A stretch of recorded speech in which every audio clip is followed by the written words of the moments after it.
हरियाणा में इस समय बीजेपी और जेजेपी की गठबंधन सरकार चल रही है। हरियाणा में अगले साल लोकसभा और विधानसभा के चुनाव दोनों ही हैं। इस बीच नेताओं की जुबानी जंग तेज हो गई है। दोनों ही पार्टियों के नेता इस समय बयान पर बयान दाग रहे हैं। जजपा के राष्ट्रीय महासचिव दिग्विजय चौटाला ने मौजूदा डिप्टी सीएम दुष्यंत चौटाला और अपने भाई को सीएम बनाने का दावा किया है। इसके जवाब में भाजपा के पूर्व प्रदेश अध्यक्ष और मौजूदा राष्ट्रीय सचिव ओपी धनखड़ ने चुटकी ली है। उन्होंने कहा है कि किसी को सपना देखने से वे नहीं रोक सकते। उनका कहना है कि ये लोग राजस्थान में अपनी ताकत दिखा चुके हैं।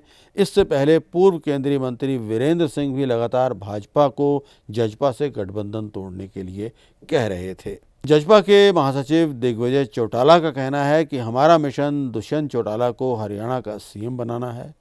लोग ऊपर नरेंद्र मोदी और नीचे दुष्यंत चौटाला को देखना चाहते हैं। उनका कहना है कि दुष्यंत चौटाला पर 4.25 साल में एक भी आरोप नहीं लगा है। दिग्विजय चौटाला के अनुसार जो आरोप लगाने वाले थे उनको पसीने आ गए हैं। उनसे जब पूछा जाता है कि वो कोई सबूत दें तो वो कोई सबूत नहीं दे पाते। चौटाला के मुताबिक उस दिन के बाद ऐसा लगता है कि इनेलो कांग्रेस के कुछ लोगों को अब सांप सूंघ गया है और किसी की जबान भी नहीं निकल रही है।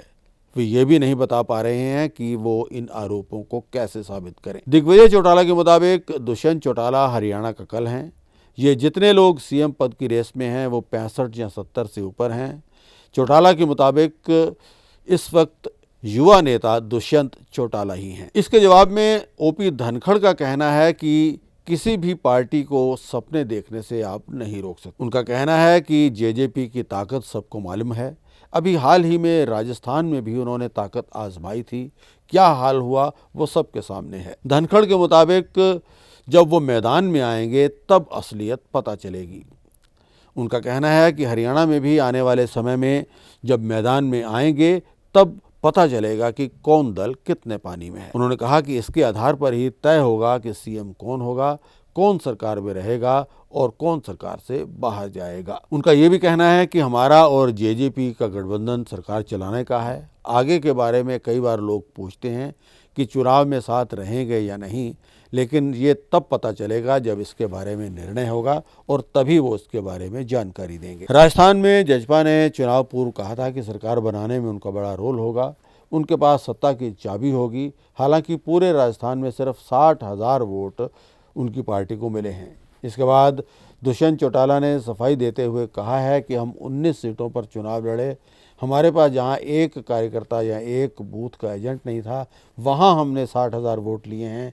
उनका कहना है कि ये तो शुरुआत है, अगर पेड़ लगाना है तो बीज से शुरुआत होगी। उन्होंने कहा कि उन्हें लगता है कि ये शुरुआत हो गई है और वो राजस्थान में भी अपना सिक्का जमाएंगे। लेकिन फिलहाल देखना ये होगा कि अब हरियाणा में ये गठबंधन किस ओर जाता है। क्या दोनों पार्टियां एक साथ चुनाव लड़ती हैं या जैसे ही चुनाव आएंगे तो ये दोनों पार्टियां अपने अपने रास्ते हो लेती हैं। जो बयानबाजी इस समय चल रही है उससे लग रहा है कि दोनों पार्टियां अब जल्दी ही अपने अपने रास्ते पर जाने वाली हैं।